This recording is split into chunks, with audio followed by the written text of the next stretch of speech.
Le lien entre le cœur et les paroles. Chers frères et sœurs en Christ, nous sommes rassemblés en ce 8e dimanche du temps ordinaire pour écouter la parole de Dieu qui nous éclaire et nous transforme. Aujourd'hui, les textes nous invitent à réfléchir sur le lien entre notre cœur et nos paroles, car ce que nous disons est le reflet de ce que nous portons en nous. Jésus nous enseigne dans l'Évangile, ce que dit la bouche, c'est ce qui déborde du cœur. Autrement dit, nos paroles sont le miroir de notre âme. D'abord, le livre du Siracide utilise une belle image. Quand on secoue le tamis, il reste les déchets, ainsi les scories de l'homme apparaissent dans son langage. De même, lorsque nous sommes mis à l'épreuve, ce qui est vraiment en nous finit toujours par sortir. Si notre cœur est rempli d'amour, nous parlerons avec douceur et vérité, mais si notre cœur est rempli de rancune, d'envie ou de colère, cela se manifestera aussi dans nos paroles. Prenons un instant pour nous examiner. Quelles sont les paroles qui sortent de ma bouche au quotidien?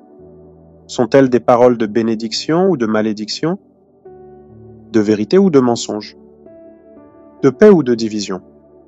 Ensuite, le psalmiste nous rappelle l'importance de rendre grâce à Dieu par nos paroles. Il est bon de rendre grâce au Seigneur, de chanter pour ton nom, Dieu très haut. Cela signifie que notre langue ne doit pas être un instrument de critique, de plainte ou de jugement, mais plutôt un canal de louange et de bénédiction. Regardons notre monde. Combien de relations sont détruites à cause de paroles malveillantes? Combien d'amitiés brisées, de familles divisées, d'églises blessées, parce que certains ont parlé sans sagesse? Nous avons un choix à faire. Utiliser notre bouche pour glorifier Dieu et construire, ou pour détruire et blesser. Par ailleurs, saint Paul proclame une vérité essentielle, la mort a été engloutie dans la victoire. Où est-elle, ô mort, ta victoire?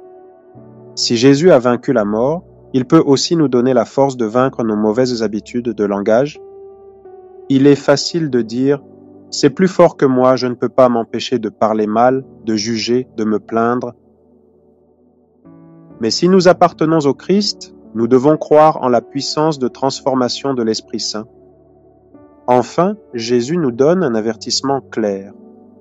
Comment peux-tu dire à ton frère « Frère, laisse-moi enlever la paille qui est dans ton œil, alors que toi-même ne vois pas la poutre qui est dans le tien ?» Avant de juger les autres, nous devons travailler sur notre propre conversion intérieure.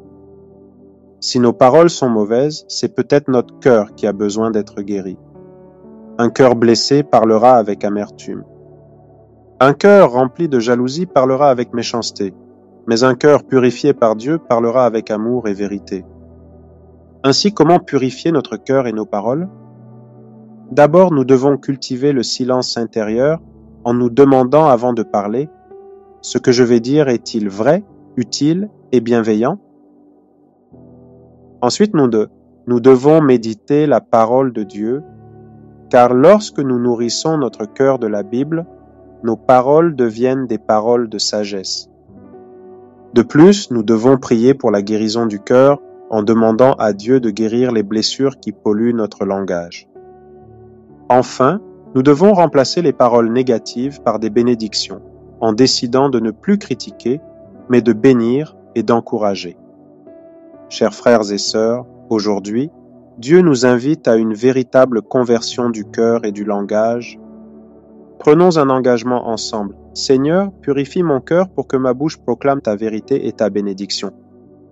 Que cette Eucharistie nous aide à aligner nos paroles sur la volonté de Dieu et que notre bouche soit une source de vie et non de destruction. Amen.